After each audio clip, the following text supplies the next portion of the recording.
20 సంవత్సరాల experience evidence based గల ayurvedic multi speciality hospital KSUC hospital మన హైదరాబాద్లో. అంటే మీరు ఒక చెప్పండి. మీరు సుదీర్ఘంగా రాజకీయ అనుభవం ఉంది సుదీర్ఘంగా. అంటే జగన్మోహన్ రెడ్డి గారుని మీరు విమర్శించని అంటున్నారు.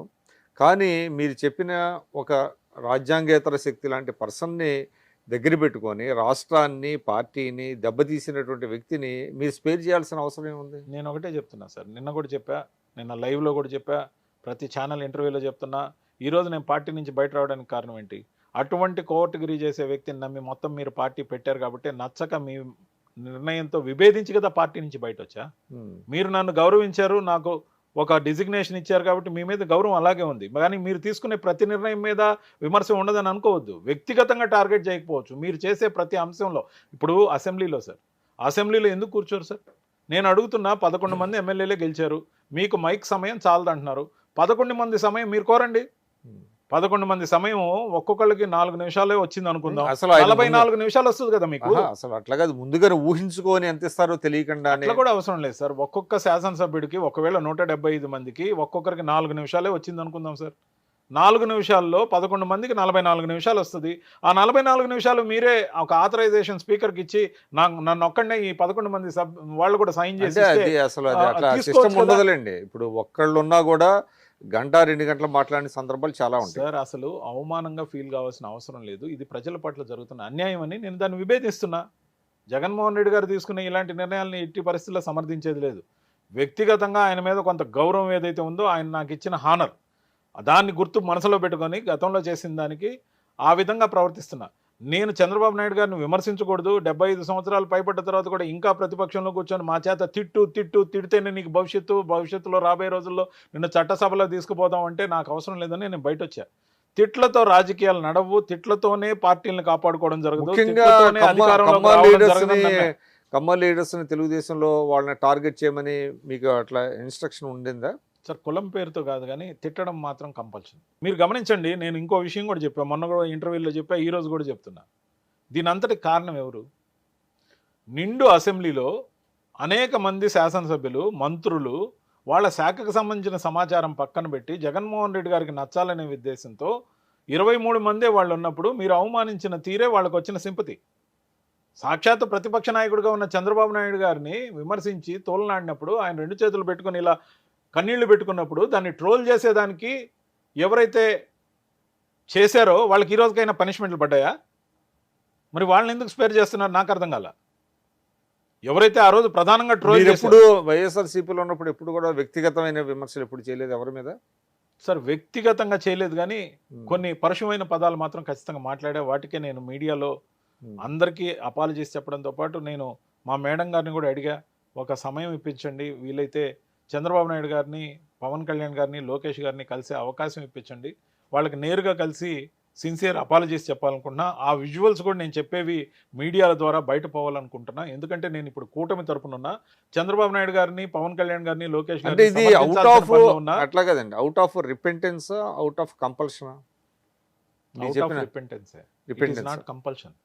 అంటే మీరు అంటే బీజేపీలో ఉన్నారు కాబట్టి ఉన్నప్పటికీ నేను మీడియానే అవాయిడ్ చేయొచ్చు, అసలు డిబేట్లకి రాకుండా పోవచ్చు, నార్త్ ఇండియాకి వెళ్ళి ఏదైనా అసైన్మెంట్ చేయొచ్చు, లేకపోతే సంఘం నిర్దేశించిన కార్యక్రమాలకు పోవచ్చు. నేను ఎవరికి కనిపించకుండా ఆంధ్రప్రదేశ్ రాజకీయాల్లో ఎక్కడ అందుబాటులో లేకుండా పోవచ్చు. కానీ నాలో ఉన్న ఆలోచన ఏంటంటే, ఒక తప్పు అని మన మనసుకి ఒక భావన కలిగితే 4 అడుగులు తగ్గి క్షమాపణ చెప్తే తప్పు లేదని ఆత్మ పరిశీలన చేసుకోవడం బెటర్ అని, ఆత్మవంచన చేసుకోకుండా ఉండడం న్యాయం అని నేను భావించాను సార్. ఇది నా వ్యక్తిగతమైన నిర్ణయం. అందరికీ అలాంటి ఆలోచన కలగాలని కూడా కోరుకుంటా. పురంధరేశ్వరి గారు ఏమన్నారు? ఖచ్చితంగా మంచి ఆలోచన, నేను ఖచ్చితంగా వాళ్ళకి చెప్తా, వాళ్ళ సమయం ఇచ్చినప్పుడు ఆ ఏర్పాటు చేద్దామని కూడా చెప్పారు. సో నేను ప్రస్తుతానికి బాధ్యత ఏమీ లేదు సార్. పార్టీలో నాకు ఎప్పుడు ఏ పని పెడితే అది మాత్రమే చేస్తున్నా. ఇప్పుడు వరకు 1-2 చిన్న పనులు పెట్టారు, అవి మాత్రమే చేశా. మొన్న బడ్జెట్కి సంబంధించిన అవగాహన సదస్సులు ప్రతి జిల్లాకి ఒకరిని పంపించడం జరిగింది. మేడం గారు ఒక జిల్లాకి వెళ్ళారు, 4 కేంద్ర మంత్రులు 4 జిల్లాలకు వెళ్ళారు. అలాగే నాకు చిత్తూరుని ఏదైతే అప్పచెప్పారో, చిత్తూరు భానుప్రకాష్ రెడ్డి గారు కన్వీనర్గా ఉన్నారు ఈ కేంద్ర బడ్జెట్కి దానికి సంబంధించి. ఆయన ఆధ్వర్యంలో ఆ ఏరియా కన్వీనర్గా ఉన్న ఆయనతో కలిసి డయా స్పీకర్గా నేను అవగాహన సదస్సుకి అటెండ్ కావడం, అక్కడ వెళ్ళడం, కార్యకర్తల సమావేశాలు తిరుపతి జిల్లా దానికి వెళ్ళడం, మండల అధ్యక్షుల సమావేశానికి వెళ్ళడం, బీజేపీ నేతలు అందరితో ఇటు నెల్లూరు జిల్లా అటు తిరుపతి జిల్లాకు సంబంధించి గూడూరు నా నియోజకవర్గం అయినప్పటికీ నెల్లూరులో నా ఓటు ఉన్నందువల్ల ఈ 2 జిల్లాలకు సంబంధించి అన్ని సమావేశాలకి అందరినీ సీనియర్ నాయకులకి ఒక స్థాయి కార్యకర్తల వరకు ఇప్పటికే కలవడం, వాళ్ళందరితో మమేకం అవడం జరిగింది.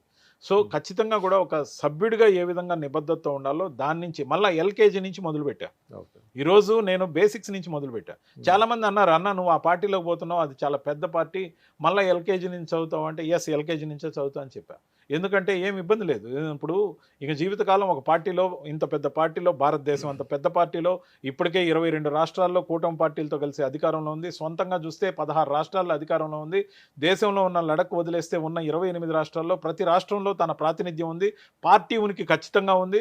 ఎక్కడైనా మనకు ఒక అసైన్మెంట్ ఇవ్వకపోతారా? అదే ఇప్పుడు ఒక రాజకీయ పార్టీ పెడతాం సార్ విక్రమ్ గారు, ఎవరిమైనా పెడతాం. కుటుంబంలో ఉన్న కొందరు పెట్టచ్చు, లేకపోతే సిద్ధాంతాల కోసం పెద్ద పెద్ద ఫౌండర్స్ పెట్టచ్చు. ఏదైతే ఒక రాజకీయ పార్టీ ఉందో అంతిమంగా లక్ష్యం ఏంటి? ఆ రాజకీయ పార్టీ ద్వారా ప్రజాసేవ చేయటం, ఒక సోషల్ యాక్టివిటీ. ఈ సోషల్ యాక్టివిటీ ఏదైతే ఉందో దానికి సంబంధించి మనం అర్జెంటుగా పదవి ఉంటేనే రాజకీయం చేయాలనో, లేకపోతే డిజిగ్నేషన్ ఉంటేనే మాట్లాడాలనో ఏం లేదు. మాట్లాడే అవకాశం ఇస్తే ఖచ్చితంగా మాట్లాడచ్చు. అటల్ బిహారీ వాజ్పేయి గారు గొప్ప వక్త, అద్వానీ గారు గొప్ప వక్త, చంద్రశేఖర్ గారు వేరే పార్టీకి సంబంధించిన చాలా పెద్ద వక్త. వీళ్ళందరి నుంచి నేను పార్లమెంట్లో వాళ్ళు మాట్లాడే మాటలు ఇంటర్మీడియట్ నుంచి చూసుకుంటూ నేను బాగా ఇన్స్పైర్ అయ్యేవాడిని. దాంట్లో నుంచే జర్నలిజం అనేది ఒక ప్యాషన్గా వచ్చింది. నేను మాట్లాడే ఈ ఆరేటర్ స్కిల్స్ ఏవైతే ఉన్నాయో అనేక మంది గొప్ప వక్తల నుంచి నేర్చుకొని కాపీ కొట్టిన అంశాలే. ఈ రోజు నరేంద్ర మోడీ గారు కానీ అమిత్ షా గారు కానీ మాట్లాడుతున్నప్పుడు పార్లమెంట్లో ఆర్టికల్ 370 రద్దు గురించి, వక్ఫ్ బోర్డు బిల్ గురించి మాట్లాడుతున్నప్పుడు గూస్ బంప్స్ వస్తున్నాయి. అంతేకాదు దేశానికి ఇంతగా మంచిగా పనిచేస్తున్న ఈ ప్రధానమైన పాలసీలని మనకున్న హిందీ నాలెడ్జ్తో నేను అనర్గళంగా హిందీ మాట్లాడగలను విక్రమ్ గారు. నేను ఒక హిందీ పండిట్గా ఉన్నా, నార్త్ ఇండియాలో దాదాపు 10-12 సంవత్సరాలు వర్క్స్ చేసిన వాడిని, అనేక స్లాంగ్స్ కూడా మాట్లాడగలను హిందీలో, హిందీ స్పీచెస్ రాయగలను. సో నాకున్న ఈ ఎబిలిటీతో కరెక్ట్ పార్టీ నార్త్ ఇండియాకి నేను వెళితే ఖచ్చితంగా సార్ 1200 పైగా నేను నేషనల్ డిబేట్స్ చేశాను సార్. తర్వాత ఇంకొక పాయింట్ అండి, అది ఎస్ మీకున్న ఎబిలిటీస్ గురించి నాకేమీ ఇది లేదు, కానీ డెఫినెట్గా మీకు సూటబుల్ పార్టీ బీజేపీ. ఇంకోటి, ఇప్పుడు బీజేపీలో ఎవరైతే మన లంకా దినకర్ గారు, మీకు ఒక మంచి మిత్రుడైన, మీకు ఆయన కూడా ఒకసారి సార్ టిప్ వచ్చింది, దినకర్ గారిని కలిసారా? లంకా దినకర్తో టీవీ5లో నేను కాంగ్రెస్ పార్టీలో ఉన్నప్పుడు రిఫ్ట్ వచ్చింది. ఆ రిఫ్ట్ కూడా ఆ రోజున ఒక కుటుంబ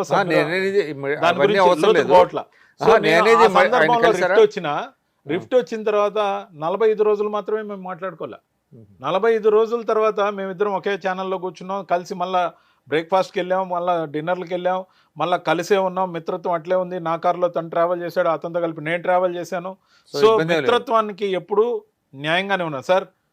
హీటెడ్ డిబేట్స్లో 1-2 మాటలు నేను మీతో కూడా 1-2 మాటలు దొల్లా, దానికి కూడా I'm saying sorry today on this media. So నేను అనేది ఏంటంటే, ఈ హీటెడ్ కాన్వర్సేషన్ ఎప్పుడు వస్తుందంటే, మనం ఒక పార్టీకి అంకిత భావంతో ఉన్నప్పుడు, ఆ పార్టీ లైన్లో ఎక్కువగా మనం ఓన్ చేసుకున్నప్పుడు పర్సనలైజ్ అయిపోతాం.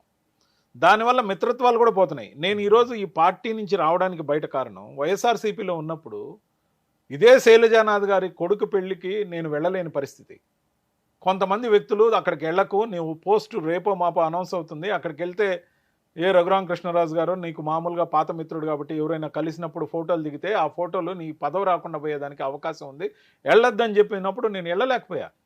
అదే వట్టి వసంత్ కుమార్ గారు చనిపోతే ఆయన సెరమనీ ఉంటే దానికి వెళ్ళలేని పరిస్థితి. ఇలాంటి కారణాలు. ఇప్పుడు వ్యక్తులుగా మనకున్న స్వేచ్ఛని, మనకున్న కామన్ ఫ్రెండ్స్ని వివిధ ప్లాట్ఫామ్స్లో పనిచేస్తూ రాజకీయ పార్టీల్లో అయినా వాళ్ళని కలిసే అవకాశాలు, ఫోటోలు కానీ దొర్లితే మనకి ఇబ్బంది అని చెప్పే స్థితి వచ్చిందంటే పార్టీలు వర్గాలుగా మారిపోయినాయి. అంటే పార్టీల్లో స్వేచ్ఛ లేని పరిస్థితి అయిపోయింది. అంటే నా వర్గం ఇటు, నీ వర్గం అటు, వీళ్ళు వాళ్ళని కలిస్తే ఆ ఫోటో చూపించి ఇక్కడ నీకు చెడ్డ చేసే అవకాశం ఉందనే స్థాయికి మనం పడిపోయాం. అదే నేషనల్ పార్టీ కాంగ్రెస్లో ఉన్నప్పుడు నాకు ఈ పరిస్థితి లేదు. నేను ఏ రాజకీయ పార్టీ నాయకుడు ఇంట్లో శుభకార్యం జరిగినా వెళ్ళొచ్చు, లేకపోతే ఇంకోటి జరిగినా వెళ్ళొచ్చు.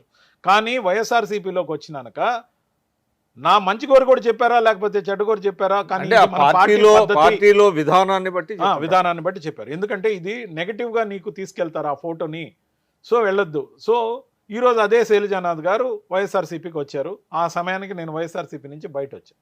శైలజానాథ్ గారితో ఇప్పటికీ మంచి మిత్రత్వం. ఉండండి అవన్నీ కానీ జరిగిపోయినాయి నేను కానీ- అనేది ఆ, మిత్రత్వం లేకపోతే సామాజిక సంబంధాలు పార్టీల వల్ల వేరు కాకూడదు. పెద్ద పెద్ద నాయకులందరూ కలిసే ఉంటున్నారు, వాళ్ళకి సంబంధించిన క్యాడర్ డిస్టర్బ్ అవ్వకూడదు, వాళ్ళు కూడా ఎక్కడికైనా స్వేచ్ఛగా. అంటే ఈ కల్చర్ అనేది వైఎస్ఆర్సీపీ ప్రవేశపెట్టినది అని మీరు అంటున్నారు. ప్రవేశపెట్టిందని నేను అన్నట్ల నా అంటే విషయంలో implement జరిగింది, నా విషయంలో జరిగింది కాబట్టి వర్గ రాజకీయాల్లాగా వర్గంలాగా పార్టీలు నడపకూడదని నేను కోరుకుంటున్నా. ఎవరైనప్పటికీ ఏ పార్టీ వాళ్ళైనా ఎవరి ఇంట్లో ఫంక్షన్ అయినా ఎవరితో అయినా కలిసే స్వేచ్ఛ ఉండాలి. అట్లని నన్ను పూర్తిగా కట్టడి చేశారు లేకపోతే బంధించారని కాదు, కానీ ఆ విధమైన మాటలు రాబట్టి నేను ఆ ఫంక్షన్స్ను వదులుకోవాల్సి వచ్చింది.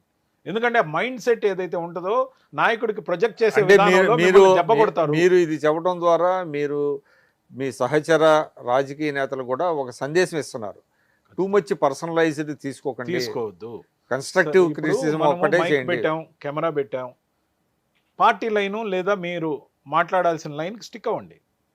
తీసిన తర్వాత కలిసి కాఫీకో టీకో వెళ్ళే అవకాశం ఉంటే ఖచ్చితంగా వెళ్ళండి. మిత్రత్వం అంటే ఉంచండి. అది ఒకప్పుడు ఉండేదండి. ఇవాళ అలాగ మాట్లాడకపోతే వీళ్ళకి పసలేదు, లేకపోతే వీళ్ళకి Yes, ఇదే ఇది నేను అనేది ఇదే నేను అనేది. ఒక దీంట్లో తీసుకొని- నుంచి వచ్చిన అగ్రెషనే అది ఒక ప్యాషన్ గా మారిపోయి అది ఒక ఫ్యాషన్ గా కూడా రూపాంతరం చెంది ఈ రోజు అనేక మంది కేసులు ఎదుర్కొంటున్నారు.